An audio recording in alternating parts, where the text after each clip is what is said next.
चीजें याद करने का तरीका क्या होता है, ये मुझे भी हमारे टीचर ने जब मैं 3rd में थी तब बताई थी बात। अब मैं अपने बैच में अपने स्टूडेंट्स को बताती हूँ। रविंदर कौर नाम था उन मैम का, बहुत अच्छे ढंग से उन्होंने समझाया था और वो मेरी लाइफ की पहली टीचर थी जिन्होंने हमें चीजों को आसान बनाना बताया कि आसान कैसे बनाते हैं। तो उन्होंने हमें बोर्ड पे बना के दिखाया, 3rd क्लास में थी तब मैं, 8 साल का बच्चा, कि हमारा दिमाग जो है ना एक ऐसे कबर्ड है, एक अलमारी, एक बक्सा मान लो।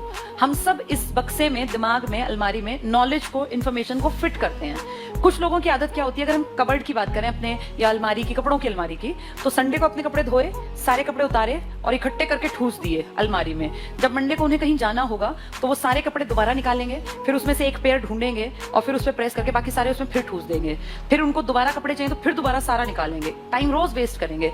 कुछ लोग अपने कपड़ों को बस ऐसे घुसा के और जब जरूरत पड़ेगी तब निकाल लेंगे। फिर जब वो कपड़े निकालते हैं तो उनकी दुगनी मेहनत लगती है, क्योंकि इन कपड़ों में इतनी सिलवटें पड़ गई हैं कि उसको प्रेस में टाइम लगेगा। ये इन्फॉर्मेशन भी होती है जो सिर्फ पढ़ते जाते हैं, पढ़ते जाते हैं, पढ़ते जाते हैं। दिमाग में इन्फॉर्मेशन इतनी घुसा ली कि एग्जाम में याद ही नहीं आएगा कि मैंने पढ़ा क्या था। एक बार सुना नहीं ऐसा कि आता तो था पर एग्जाम में याद नहीं आया, ऐसे सेट की थी इन्फॉर्मेशन। दूसरे लोग होते हैं सलीकेदार, वो संडे को अपने कपड़े धोए, शाम को उतारे, हर कपड़े को तभी प्रेस कर दिया। टाइम तो लगना ही है, लेकिन वो रोज रोज टाइम देने से अच्छा एक दिन मेहनत कर ली, थोड़ा टाइम लगा के सारे कपड़े सिस्टमैटिक अपनी अलमीरा में सेट कर लिए। अब जब इनको मंडे को जाना है और इसको व्हाइट शर्ट चाहिए तो इसको पता है व्हाइट शर्ट यहाँ रखी है, ब्लैक पैंट यहाँ रखी है, नीली कमीज वहां है।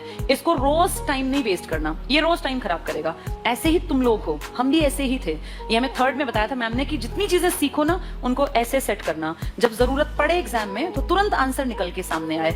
ऐसा ना हो कि मैंने पढ़ तो रखा है यार पर मेरी याद नहीं आ रहा, मुझे याद नहीं आ रहा कि कहाँ था ये, लेकिन मैंने पढ़ा जरूर है। ये इस तरह के लोग होते हैं। जब आपने पढ़ लिया तो ऐसा पढ़ो कि निकला आंसर सामने आ गया। अगर महाराष्ट्र की सीट याद है, 48 है, तो दूसरा थॉट देना ही नहीं। वहां तुम पढ़ो 42, फिर सोचो पता नहीं थी कि नहीं थी, 48, 49, दिमाग एकदम से बोले महा 48 सीट 4 8। जिस दिन तुम ये सीख गए ना कि आंसर कहाँ है, हर एक ऑप्शन नहीं पढ़ना, मेरी नजर ही आंसर ढूंढ रही है, उस दिन सिलेक्शन होगा। अगर तुम चारों पढ़ के विचार करते हो ना तो अभी बहुत ज्यादा तैयारी की जरूरत है, और अभी तो तुम्हारा वही हालत होगी क्योंकि तुम इनिशियल पर हो।